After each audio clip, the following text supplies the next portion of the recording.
Share कम हो रहा है। हाँ जी दिख रहा है। ठीक है। तो ये जो पूरा प्रोजेक्ट था ह्यूमन जीनोम प्रोजेक्ट का एम क्या था कि सबसे पहले तो ह्यूमन में जितना भी जीन है ना, उसको आइडेंटिफाई करना। ह्यूमन में जितना भी जो नाइट्रोजन बेस है, जो न्यूक्लियोटाइड है, उसके सीक्वेंस को पता करना, है ना। ये दो मेन चीज था, सबसे मेन यही चीज था कि first of all we have to identify all the possible genes. जो पहले बोला जाता था लगभग 1 लाख 1.5 लाख जीन होगा ह्यूमन के जीनोम में, बट वो सारा चीज पता करने के बाद पता चला कि लगभग कितना 30,000 के आसपास या 20 से 25,000 के आसपास ह्यूमन में जीन पाया जाता है। ठीक है, तो वो सारे जीन के बारे में पता करना सबसे पहला गोल। दूसरा, जितना भी न्यूक्लियोटाइड है उसका सीक्वेंस क्या है हमारे जीन में, उस सीक्वेंस को पता करना। ये दो मेन चीज था। उसके बाद एक और मेन चीज एम क्या डाला गया, बोला गया कि मान लीजिए 20 साल बाद हमको जरूरत पड़ेगा, मान लीजिए 20 साल बाद हमको जरूरत पड़ेगा कि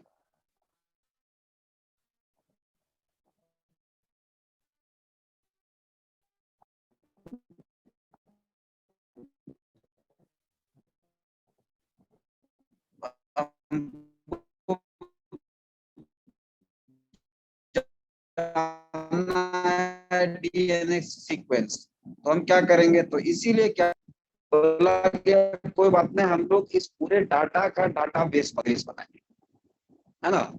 एग्जिस्टिंग डीएनए को मैच वेयर्स भी बनाएंगे।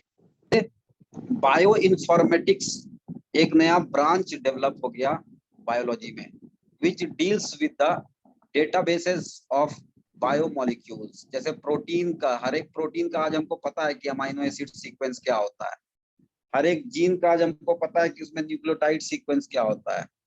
तो ये सारा चीज जो है, ये सारा चीज स्टोर किया हुआ है कहाँ, ये सारा चीज स्टोर किया हुआ है कंप्यूटर डाटाबेस में, और बायो इन्फॉर्मेटिक्स की मदद से हम लोग ये सब चीज कर सकते हैं।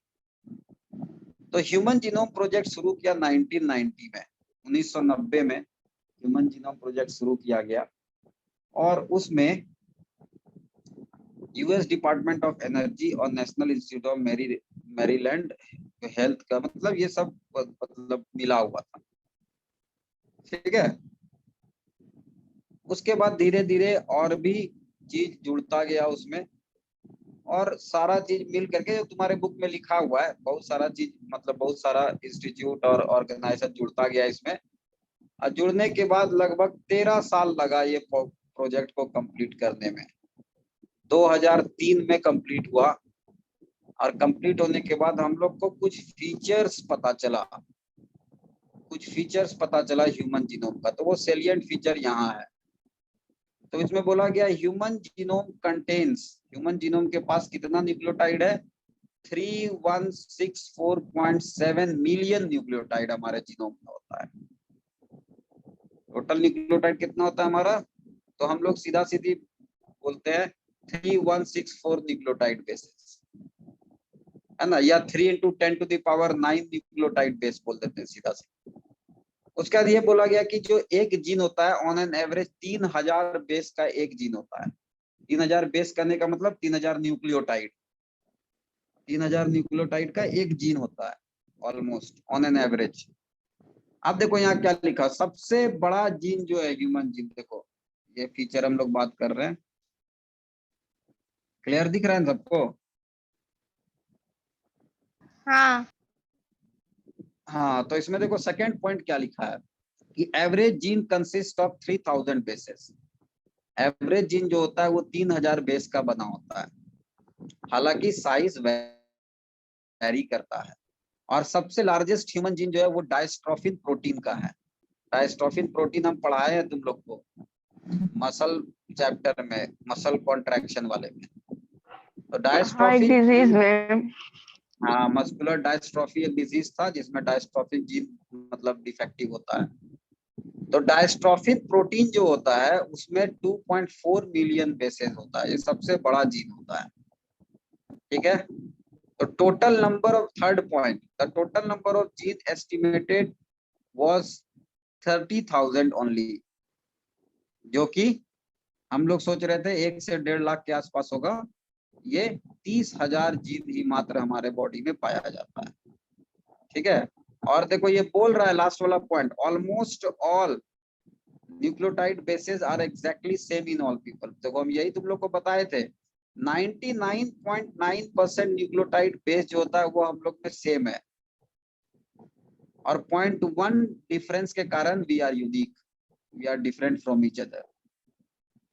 ठीक है, द फंक्शन जो है 50% जीन से ज्यादा का फंक्शन हम लोग को नहीं पता है।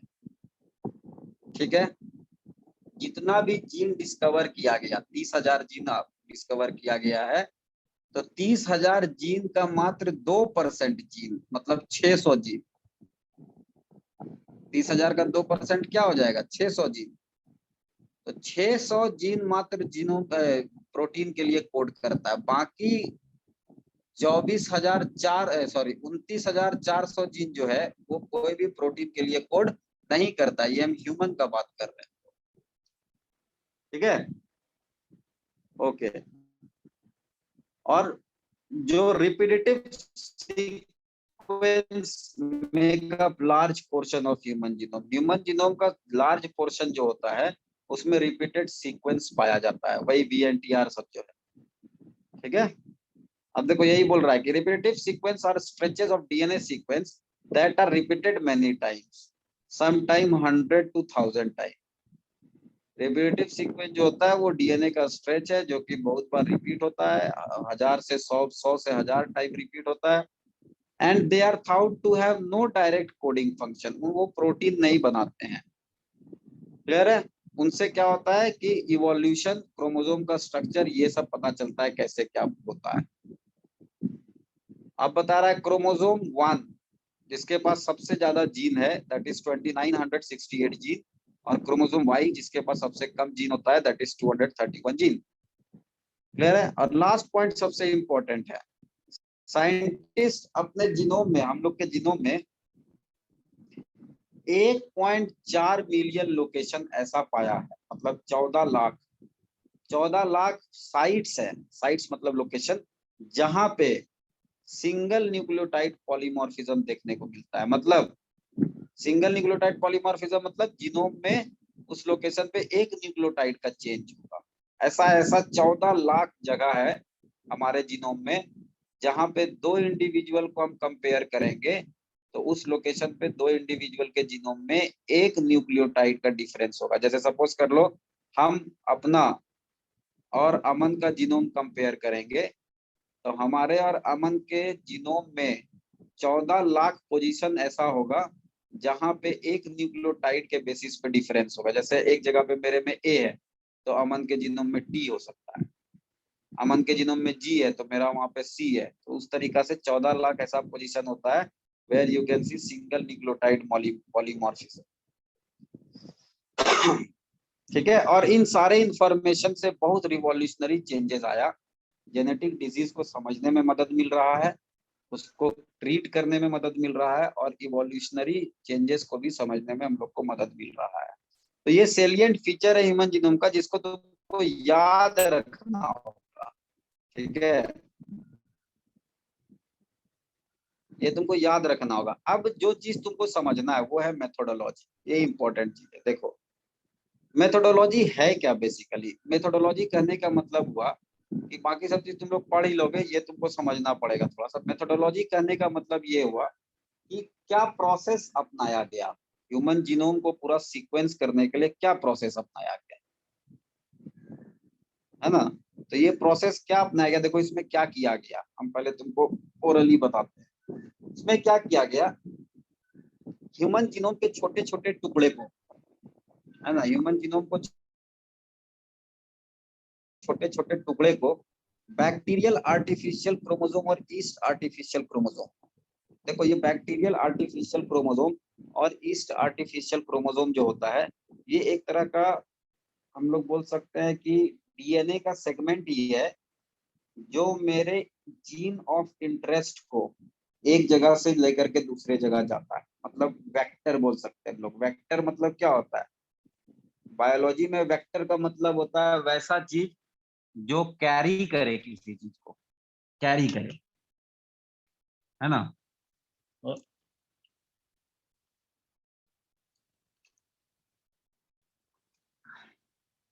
किसी चीज को कैरी करे, करने का मतलब कि जैसे सपोज कर लो, हम मेरे पास एक जीन है और हम चाहते हैं उस जीन को दूसरे जगह भेजने के लिए, तो हमको क्या करना पड़ेगा, वेक्टर का यूज करना पड़ेगा। ठीक है, तो इसमें क्या किया गया कि ह्यूमन जीनोम के टुकड़े जय को, जी, हाँ एक बार और बता दीजिए ना, मुझे फोन में कुछ हो गया था, आवाज नहीं आ रहा था। अच्छा ठीक है, वेक्टर मतलब होता है वैसा डीएनए, वेक्टर भी डीएनए ही है। इस केस में मॉलिक्यूलर बायोलॉजी के केस में वेक्टर अगर वर्ड आता है, मॉलिक्यूलर बायोलॉजी, बायोटेक्नोलॉजी, इन सब में अगर वेक्टर एक वर्ड आता है, तो वेक्टर का मतलब that DNA which can carry your gene of interest. Gene of interest मतलब वैसा जीन जिसको तुम स्टडी करना चाहते हो। Gene of interest from one location to another, एक लोकेशन से दूसरे लोकेशन में ले जाने के लिए जो डीएनए का मॉलिक्यूल यूज होता है, उसको हम लोग वेक्टर बोलते हैं। तो वेक्टर अलग अलग तरह का होता है, लेकिन इस वेक्टर को हम लोग यूज क्यों किए, why we use BAC, that is bacterial artificial chromosome, and why we used YAC, yeast artificial chromosome, because they can carry large number of gene। ये जो है ज्यादा बड़ा जीन को ले जा सकता है और ज्यादा जीन को एक जगह से दूसरे जगह ले जा सकता है। बहुत सारा वेक्टर अभी अवेलेबल है मार्केट में। we can also produce, we can also manufacture vector in lab, but the problem is the normal vector that we are using, they can carry only a short segment of DNA। छोटा सा DNA carry कर सकता है, बड़ा सा DNA carry करने के लिए we need bacterial artificial chromosome and yeast artificial chromosome. तो उससे क्या किया गया,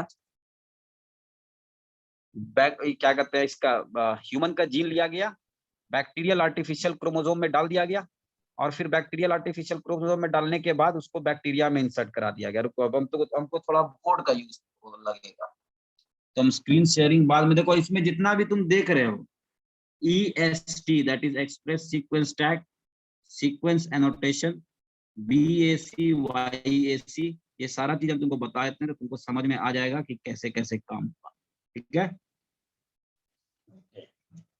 तो हम स्क्रीन शेयरिंग रोकते हैं अब।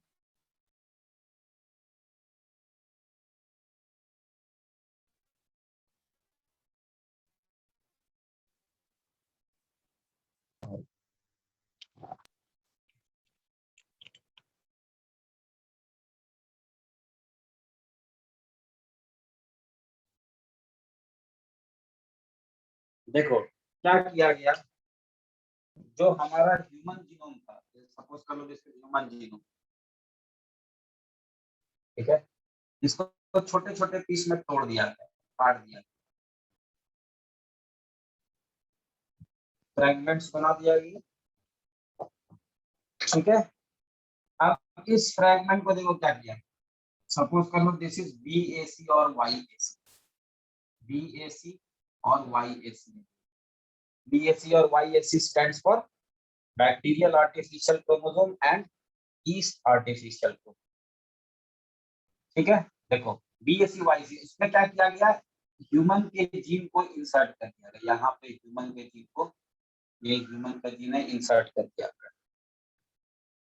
ठीक है, और इंसर्ट करने के बाद इसको बैक्टीरिया में, लेट सपोज अगर BAC हम लिए तो बैक्टीरिया में,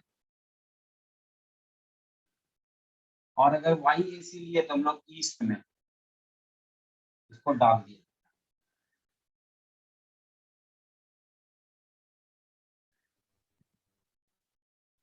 ठीक है, डालने से क्या होता है ना, ये रेप्लिकेट करता है, ये मल्टीप्लाई करता है, मल्टीप्लाई करता है।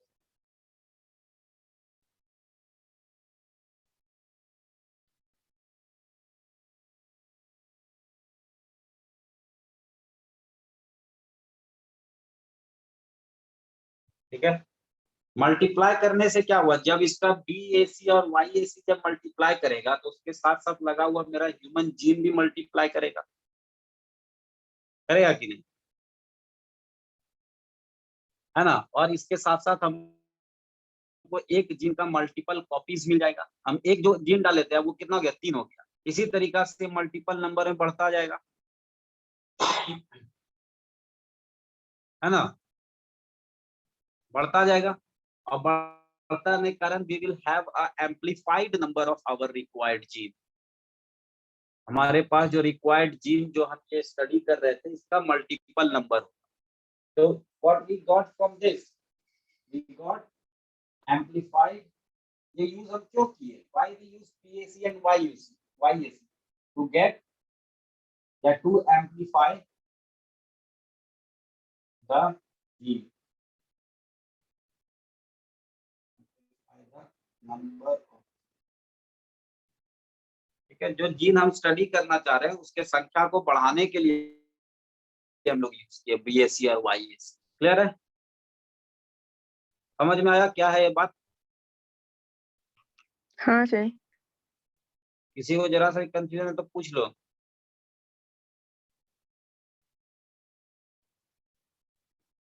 ठीक, आगे बढ़ते हैं। देखो उसके बाद फिर क्या किया गया, उसके बाद फिर क्या किया, when we have a large number of our required gene, जब हमारे पास जो हमारा जीन ऑफ इंटरेस्ट है जिसको हमको स्टडी करना है, we have large number,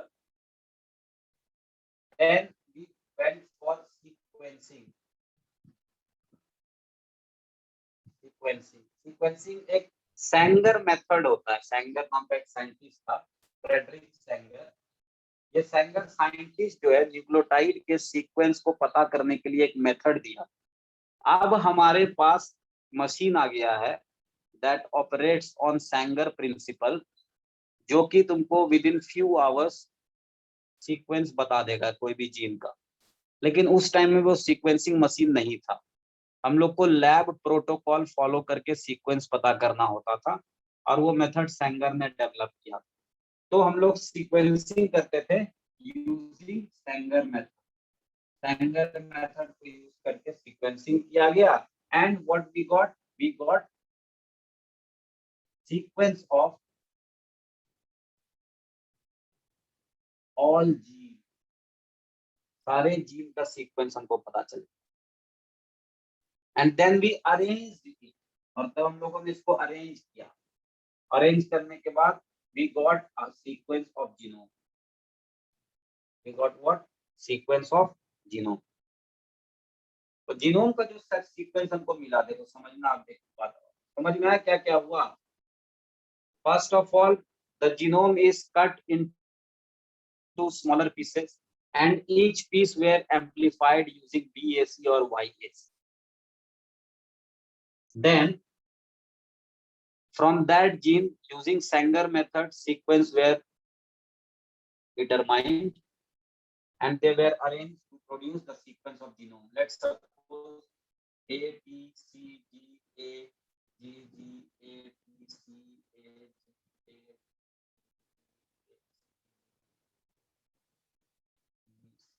suppose करो this is the sequence of genome, है ना। टोटल न्यूक्लियोटाइड कितना हो गया, 3 × 10⁹ न्यूक्लियोटाइड, या you can say base pair nucleotide का नाम गलत है। तो तुम्हारे बुक में क्या लिखा, न्यूक्लियोटाइड ना लिखा हुआ है, न्यूक्लियोटाइड। ठीक है, अब देखो इसमें एक चीज इंपॉर्टेंट पता करना, वी हैव दिस सीक्वेंस। हमको पता है कि यहाँ से यहाँ तक जीन नंबर 1 है, यहाँ से यहाँ तक जीन नंबर 2 है, यहाँ से यहाँ तक जीन नंबर 3 है, यहाँ तक जीन नंबर 4 है, फिर gene number 5 and so on. ठीक है, ये सपोज कर लो हम लोग को क्लियर है। तो कौन सा जीन कौन सा प्रोटीन बनाता है, ठीक है, कौन सा जीन कौन सा प्रोटीन बनाता है ये भी आजकल हम लोग को पता है। तो वो कैसे पता करते हैं, देखो वो पता करने का तरीका क्या है, ये सपोज कर लो हमारा जीनोम है ना, तो सपोज कर लो 3 नंबर जो है प्रोटीन बना रहा है, 3 नंबर जीन को ये प्रोटीन बना रहा है एक्स, तो उसके लिए वो mRNA बनाएगा, mRNA के बाद प्रोटीन बनाएगा। तो हम लोग क्या करते हैं, ध्यान है,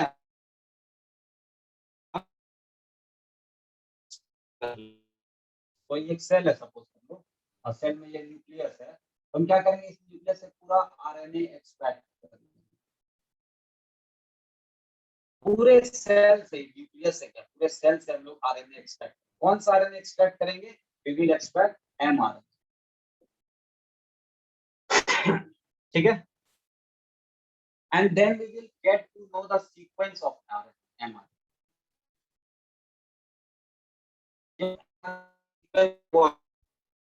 तो सबको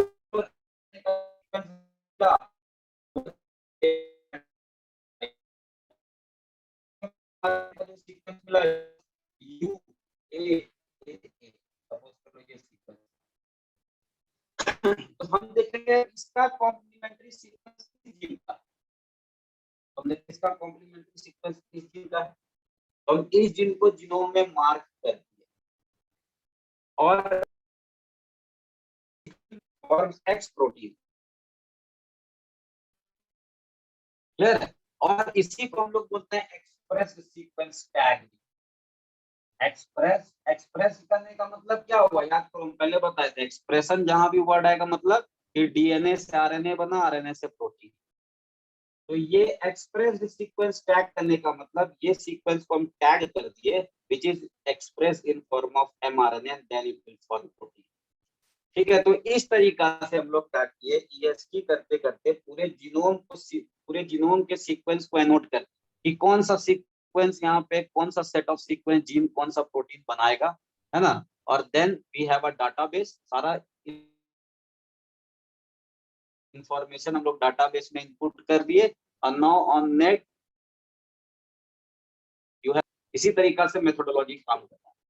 क्या क्या किए हम लोग, पहले देखो, पहले ह्यूमन क्या क्या किए थे, पहले हम लोग ह्यूमन जीनोम के सीक्वेंस को पता किए, ह्यूमन जीनोम के सीक्वेंस को पता करने के लिए ह्यूमन जीनोम को पूरा कट कर दिया और हर एक जीन को से उसके नंबर को एम्पलीफाई किए, और फिर सेंगर मेथड से हम लोग उसके सीक्वेंस को पता किए, है ना। उसके बाद ये सीक्वेंस पता चल गया हमको, अब इस सीक्वेंस में कौन सा जीन कौन सा प्रोटीन बना रहा है ये भी तो पता करना था, तो हम लोग क्या किए, सेल से समय समय पे पूरे एमआरएनए को आइसोलेट करते थे, तो जितना भी एमआरएनए हमको मिलता था उन सब का सीक्वेंस हम लोग बना लेते थे, पता कर लेते थे सेंगर मेथड से, एमआरएनए का भी सीक्वेंस पता कर लिया, तो ये एमआरएनए का जो सीक्वेंस हमको मिला, उस सीक्वेंस का कोरस्पॉन्डिंग जीन जो होगा उसको मार्क कर दिए कि ये जीन एमआरएनए बनाता है और फिर ये प्रोटीन बनाएगा, तो इसको हम बोले expressed sequence tag, we give a tag to that sequence which is expressed in form of mRNA and then it will form protein, so that is called express sequence tag। और ये express सबको जब tag कर दिए तो ये तरह का सीक्वेंस एनोटेशन हो गया, सीक्वेंस को हम नोट बना दिए कि ये सीक्वेंस से ये बनता है, इस सीक्वेंस से ये बनता है, इस सीक्वेंस से ये बनता है, and then all information was fed into a database and it forms a separate branch of biology called bioinformatics। यही पूरा human genome project, salient feature और गोल उसका याद रखना है।